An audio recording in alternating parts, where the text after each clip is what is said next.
वज़ीर-ए-आज़म इस्लामी जमहूरिया पाकिस्तान जनाब इमरान खान का CNN को खुसूसी इंटरव्यू उर्दू तर्जुमे के साथ आइए आपके साथ शेयर करते हैं।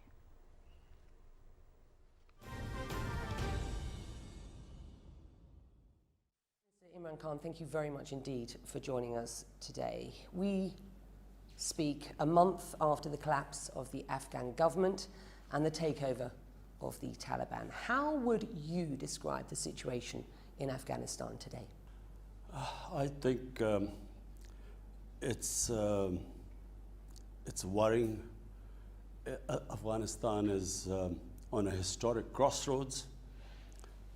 One, if it goes well, and we pray that this works in the direction of peace after 40 years in Afghanistan, if this Taliban hold all of Afghanistan, and if they can sort of now work towards an inclusive government, get all the factions together, Afghanistan could have peace after 40 years.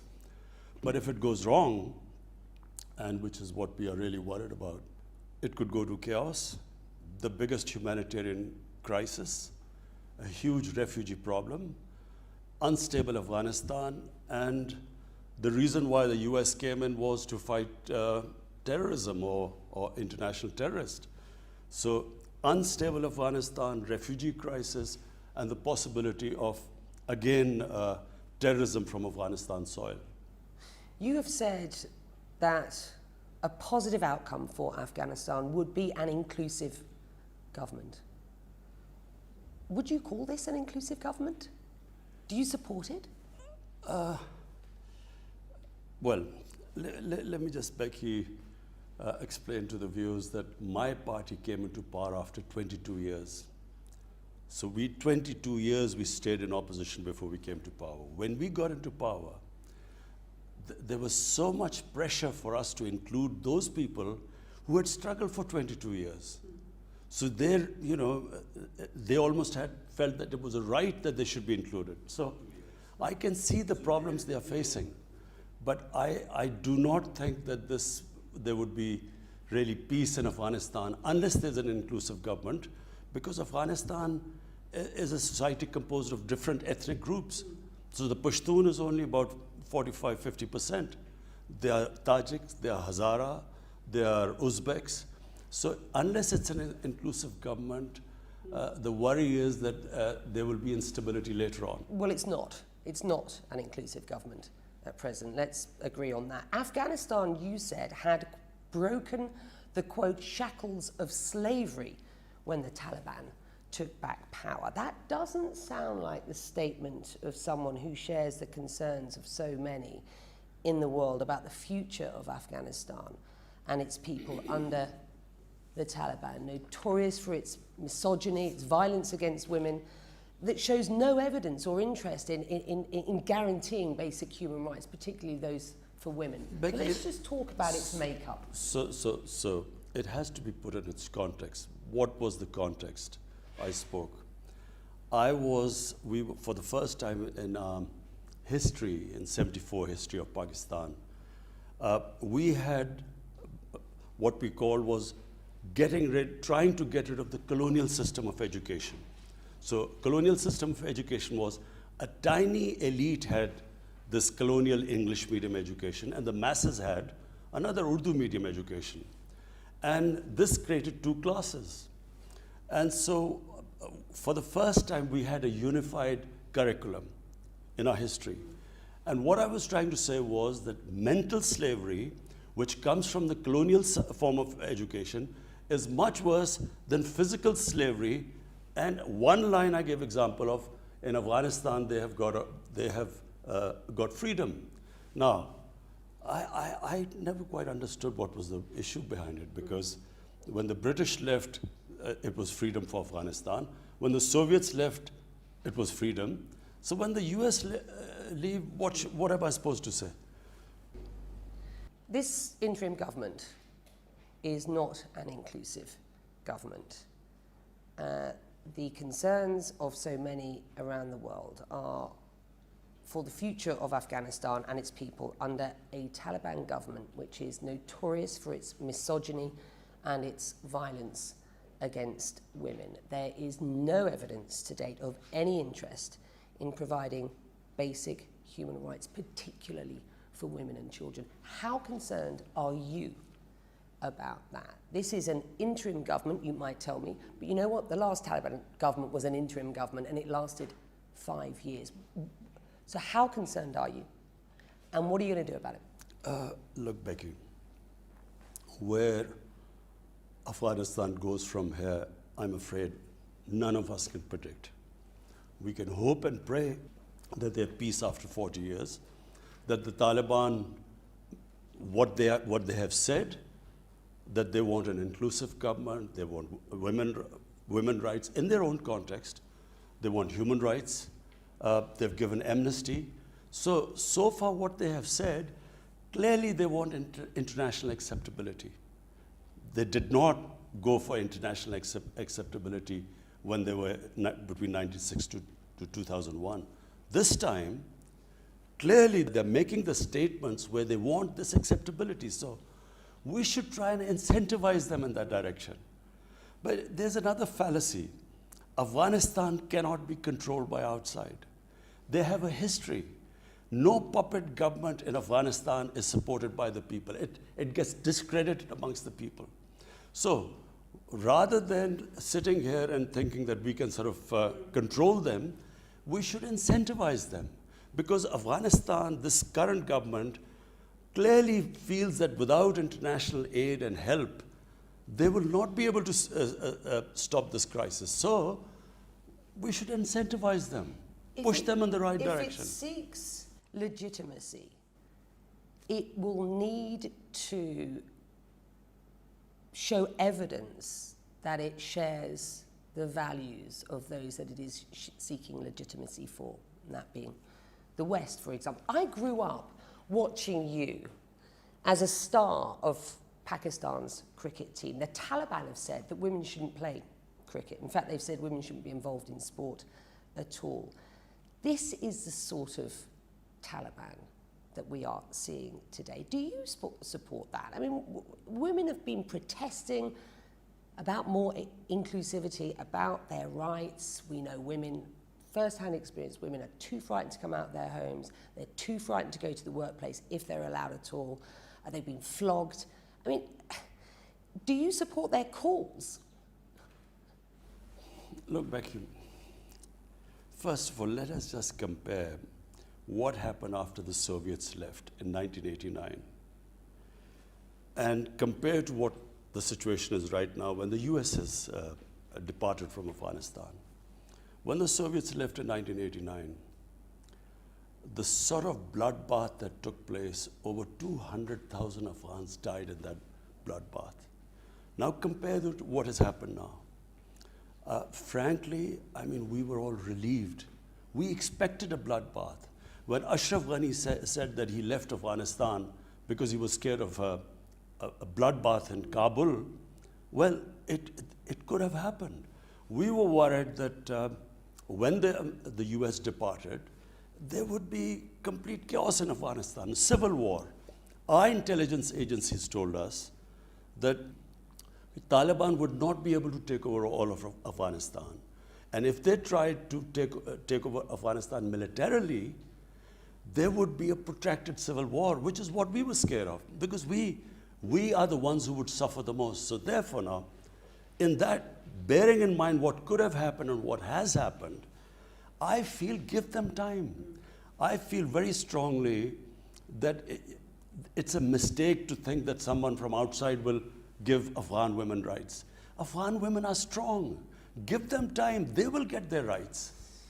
You've just alluded to your very real concerns about the risks of civil war, the risks to Afghanistan, and indeed the risks to Pakistan.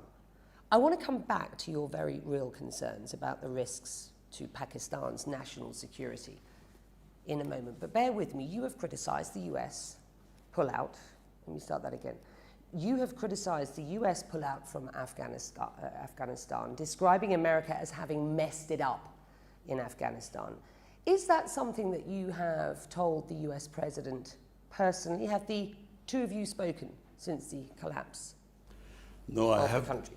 I have spoken to, then he was Senator Joe Biden, way back in 2008.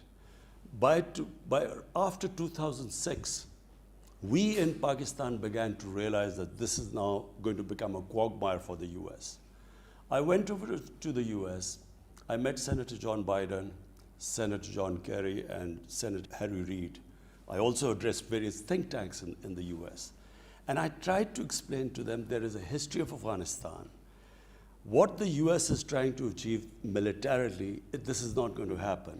And so they will be stuck there. Our army chief in 2010, he went over to the US. He tried to tell President Obama that you are not going to have a military victory. The Afghan army is not going to be able to, the moment you go, it will wilt. So we were warning them beforehand.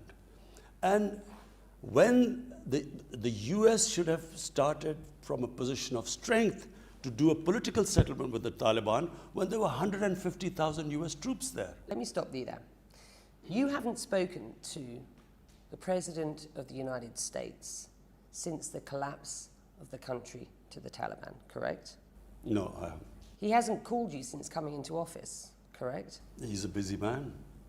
Pakistan is a major non-NATO ally, and yet no call between you and the US President. Do you see this as punishment for supporting the Taliban while they were killing US troops? Well, you have to ask him why he's too busy to call. But let me just say one thing.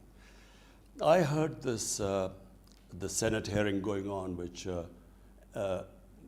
Secretary Blinken was asked all these questions.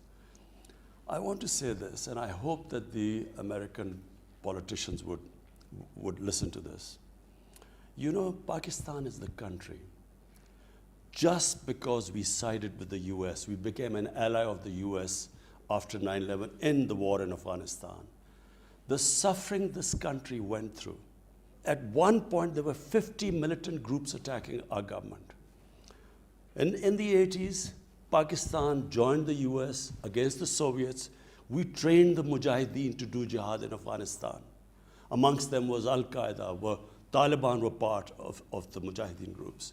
We trained them that foreign occupation, fighting against them, is a sacred duty, is jihad, is a holy war. Fast forward to 9/11, US needs us in Afghanistan. They asked us to join us. A lot of people said that we were abandoned in 1989. The US, after the war was over, left, sanctioned Pakistan. So come 2001, George Bush asked Pakistan to help.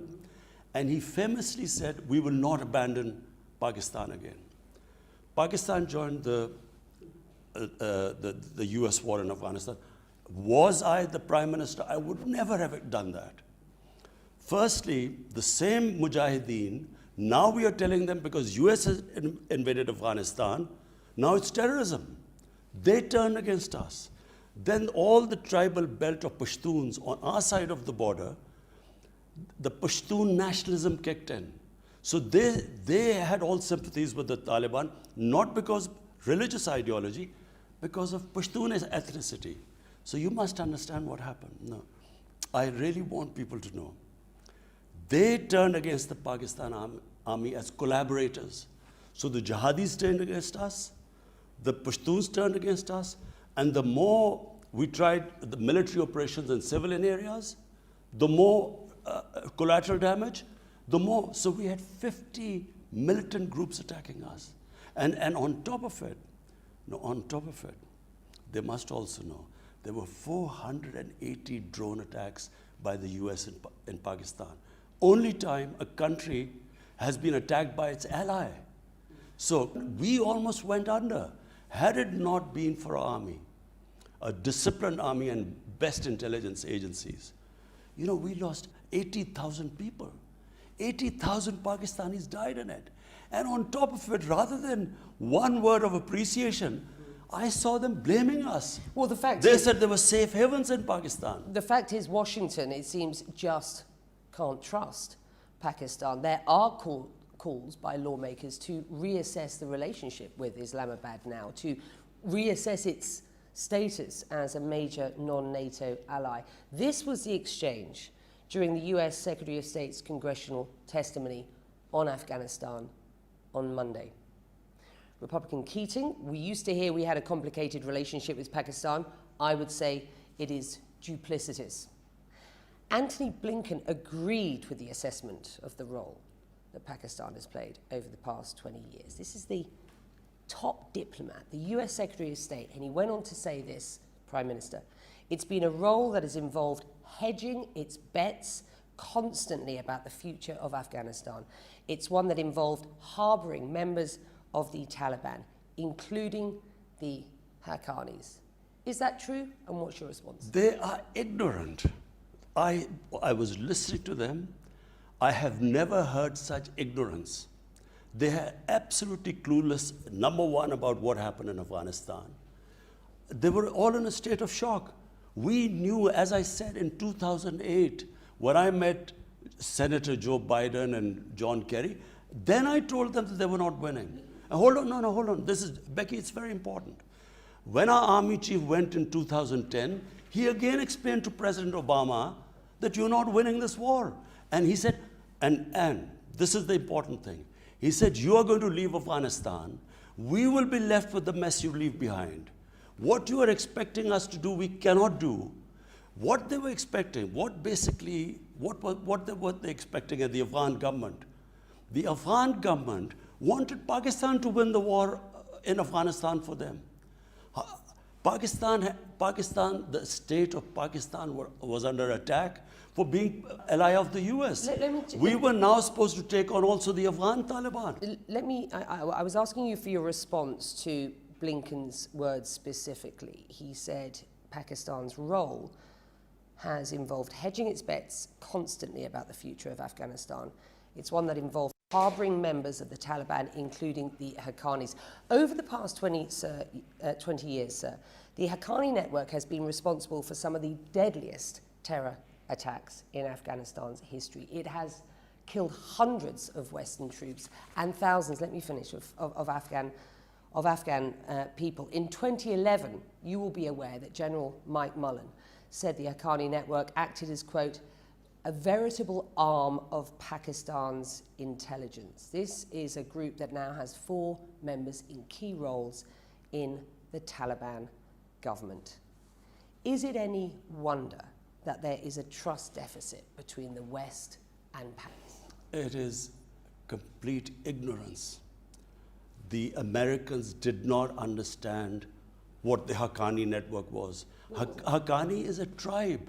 It's a Pashtun tribe living in Afghanistan. What they are a terrorist organization prescribed and designated by the US and the UN, sir, with respect. All very well calling them a terrorist organization, but do they know the origins of the Haqqani tribe? No, it is very important for us to explain to them. We have been trying to explain to them. The Haqqani tribe lives in Afghanistan. 40 years ago, when the Afghan Jihad took place, we had 5 million Afghan refugees in Pakistan. Amongst them were a few of the Haqqanis. And the Haqqanis were Mujahideen, were fighting the Soviets. So once the Soviets left and civil war broke out, we still had 3 million refugees in Pakistan. So in those refugee camps, and when they say safe havens, what are these safe havens? I mean, I noticed them calling the area of Pakistan along the border of Afghanistan had the heaviest surveillance by the United States drones. If the United States drones conducted 480 drone attacks on its ally, surely they would have known if there were any safe havens. So, number one of the Haqqanis family they were born in a Pakistan refugee camp. So, what they were asking us was that in these refugee camps, 3 million people living in the refugee camps, we were supposed to check which one of them was Taliban and which not. That doesn't deny the fact that the Pakistan Intelligence Agency has been funding and supporting the Taliban through the Haqqani network. Funding. You know the total budget of Pakistan? It's $50 billion for 220 million people. $50 billion. Americans were spending $300 million a day. They spent $2 trillion. Was Pakistan, did we have the capacity to fund another war? We can barely meet our own expenses. Let me put this to you. The term duplicity has been used now a number of times with regard the role that Pakistan has played over the last 20 years. Osama bin Laden was hiding in Pakistan and killed in 2011 near a Pakistani military city base.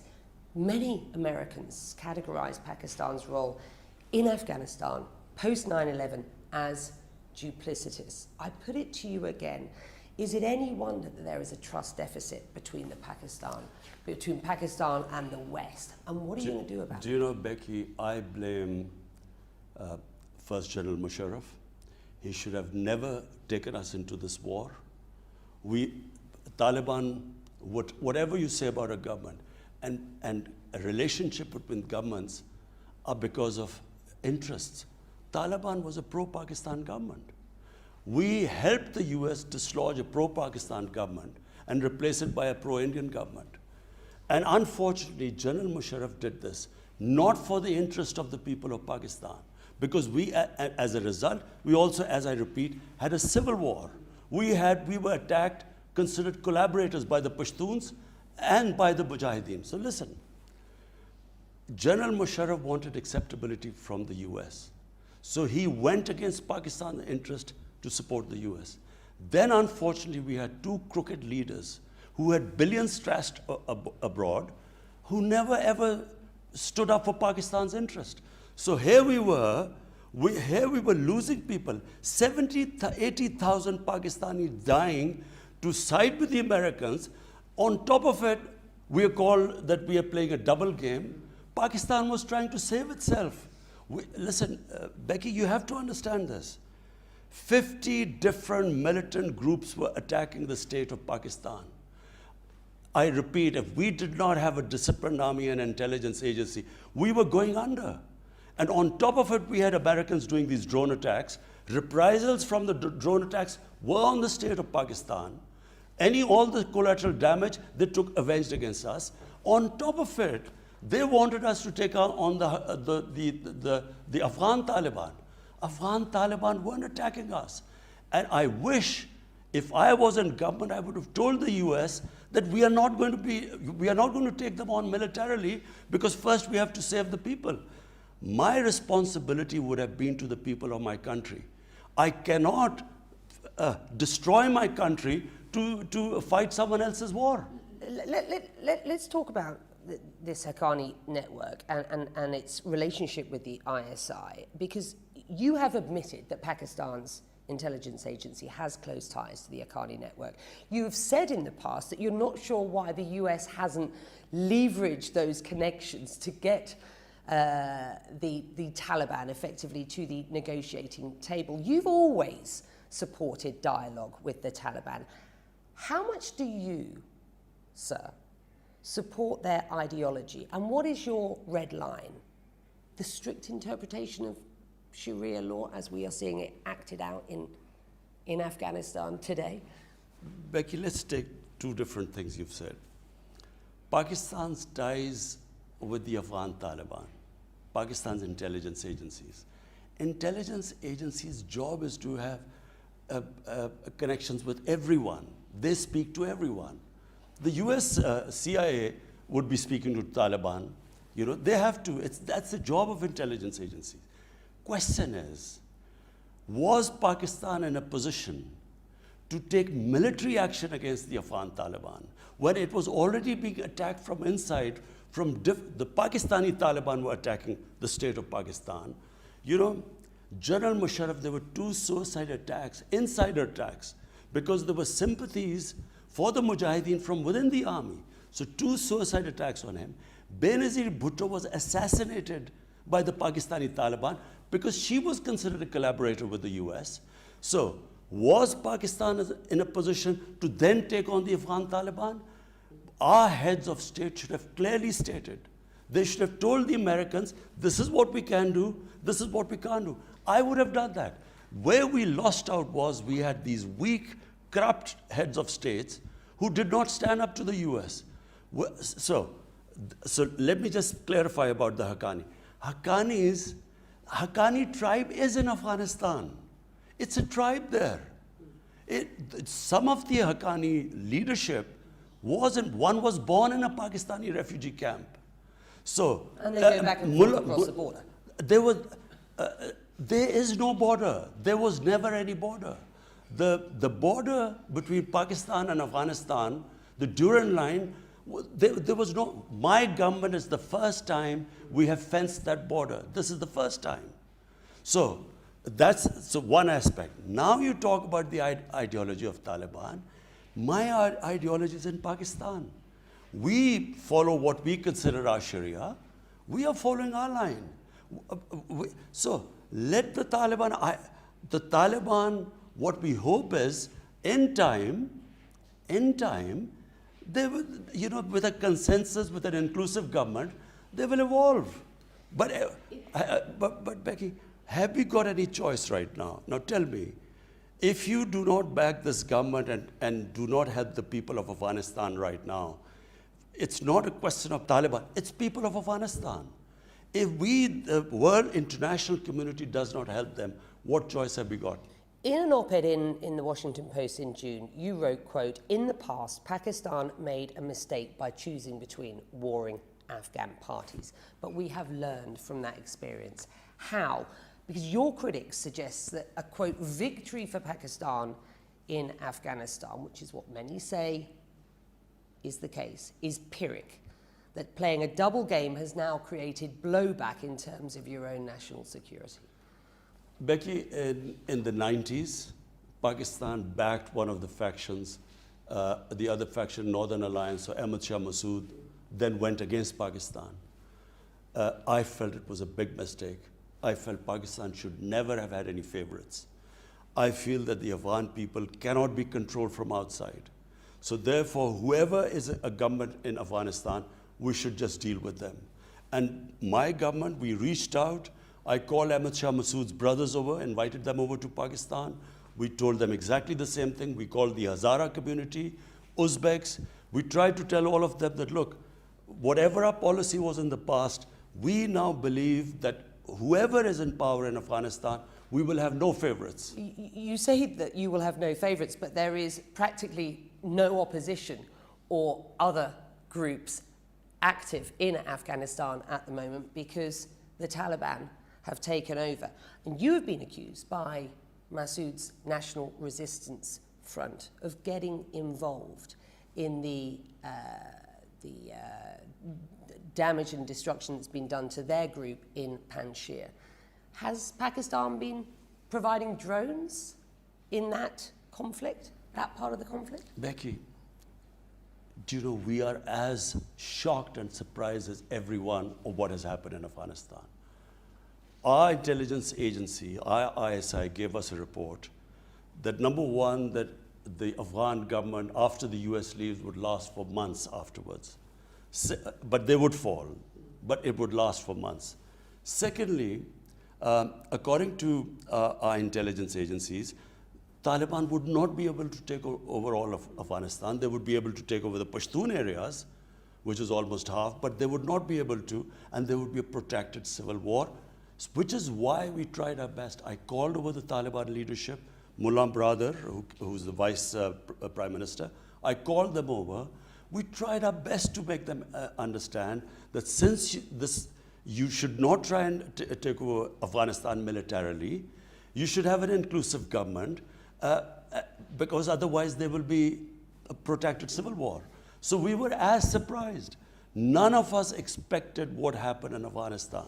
Briefly, how would you qualify the US-Pakistan relationship today? And what sort of relationship do you want to see with the US? Unfortunately, you know, our relationship during this whole, the US occupation of Afghanistan was a terrible relationship. It was, the US said we are paying Pakistan, you know, and they paid us $9 billion for civilian aid and $11 billion for military aid. And they said, we're paying you, and so we were like a hired gun. in Pakistan, people, I'm not talking about the leadership because I think we were let down by our leadership. The people felt that here, by joining the US, we had these bombs going on everywhere. Benazir Bhutto was killed because of that. Our economy tanked. I mean, we were $150 billion plus we lost to the economy. So here we were on this level. The US felt that we were supposed to make them win the war in Afghanistan, which we never could. And so therefore we had this terrible relationship based on mistrust. What I would like a relationship with the US is now, like the US has a relationship with India. You know, not one-dimensional relationship where they're paying us to fight. We want a normal relationship. So, responding to the fact that Joe Biden has not contacted you directly, your national security advisor recently said, and I quote, "If a phone call is a concession, if a security relationship is a concession, Pakistan has options," he said. Is China that option? And given the current state of relations between the US and China, is that a veiled threat of sorts? I don't actually know in what context he said it, but I can say one thing, that if President Biden didn't call, I mean, what he's been through, I'm watching him, what he's been through. It's, you know, he's been blamed for this, you know, the exit from Afghanistan. I thought he actually did the only thing right. What else could he have done? Because how could you ever be prepared for the army capitulating 2 weeks before? So therefore, I mean, I would imagine he's very busy. But our relationship with the US is not just dependent upon a phone call. It needs to be a multi-dimensional relationship. Do you consider the US pushing Pakistan into the arms of China at present in an effort to secure your own stability and economic prosperity going forward? Are you choosing a side effectively at this point? Becky, our relationship with China goes back 70 years. It's a very strong relationship. It was Pakistan which opened the doors of the US to China in 1970 when Dr. Henry Kissinger was introduced to China, or we were the go-between. So, I mean, our China relationship is not dependent on what it is with US. We would like a normal relationship with the US, I repeat, like it has with India. Antony Blinken suggested that Pakistan's role in Afghanistan has been shaped by its concerns about its enemy and neighbour, India, and its role in Afghanistan. He didn't elaborate. Would you care to? Just out of interest. Yes, of course. I repeat, we joined the US war, dislodged a friendly Pakistani, which was friendly to Pakistan, and got in a government that was pro-India.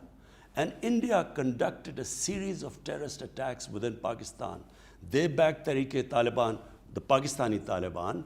They backed the Baloch terrorists, and they conducted a series of attacks. Recently, there was an attack on the Chinese, a terrorist attack. We know it was through Pakistani Taliban who were backed by the Indians. So, yes, it was. Look, a country 7 times the smaller of its eastern neighbor, 3 wars fought with them, and then in Afghanistan with 2,600 kilometer border with Pakistan, if a pro-India government comes in, obviously for the security of Pakistan, there was this worry that we would be hemmed in from both sides.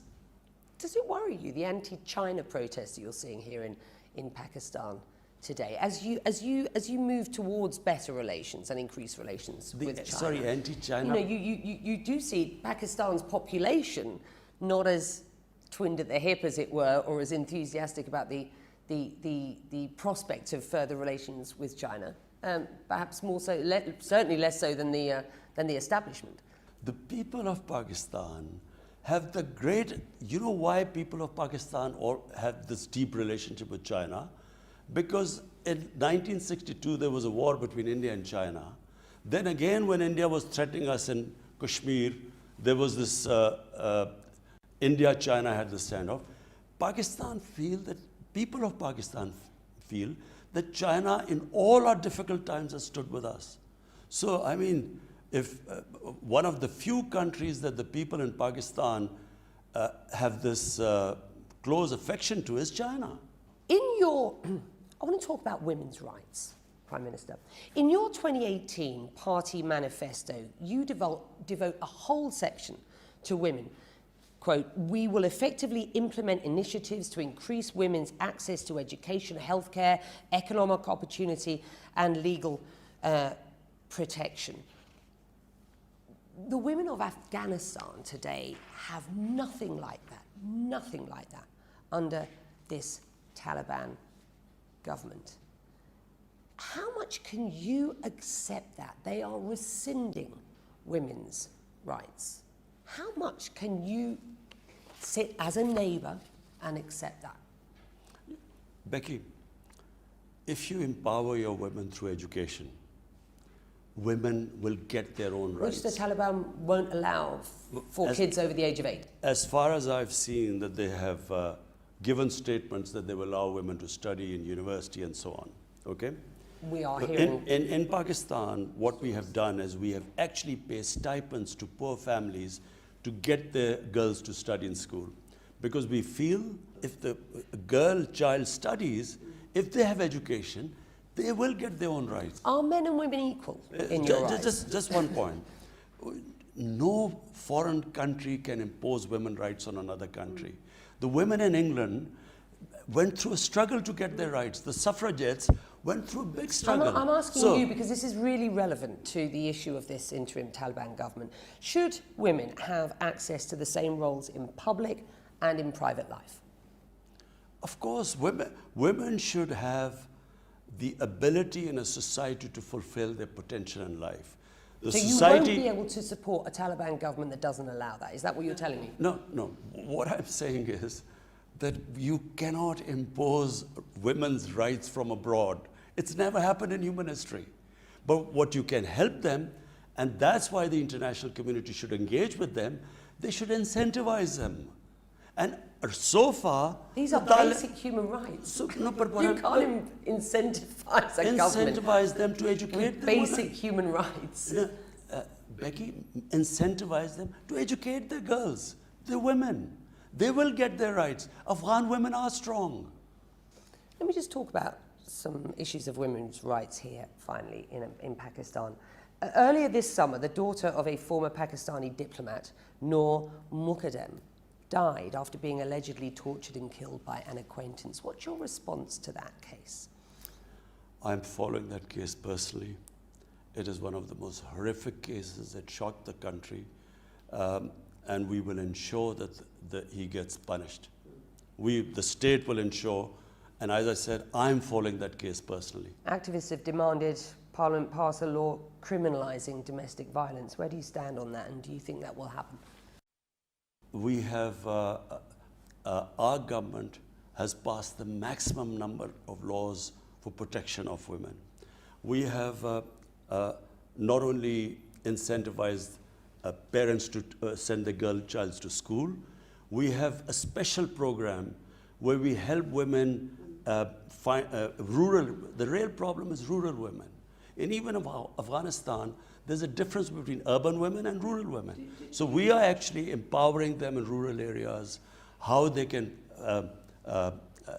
improve their living, giving them loans. Do you support calls for more empowerment, more rights for Pakistani women?